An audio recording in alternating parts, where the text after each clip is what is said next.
ही फक्त चित्रपटातील गोष्ट नाही, ही आहे आपल्या गावागावात काम करणाऱ्या खऱ्या आयुष्याच्या नायिका. चालत राहा तू चालत राहा तू चालत राहा पुढं पावलानं माळू दे उजेडाची फुलं काळोखी वाट जाळून टाक आल तू हात वादळ वाऱ्याला भिडून सांग तुझी जी गरज आशा नाव छोटं पण जबाबदारी प्रचंड मोठी.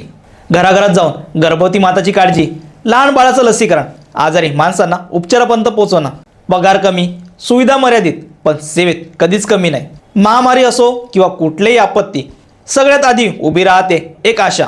ती फक्त वर्कर नाही, ती डॉक्टर, सल्लागार, आधार आणि अनेकासाठी शेवटची आशा असते. आशा फक्त चित्रपट नाही, तो आहे वास्तवाचा आवाज. फ्रंटलाईन वर उभी असणारी खरी हिरोईन. आशा वर्कर, तुमच्या कामाला, तुमच्या मेहनतीला सलाम.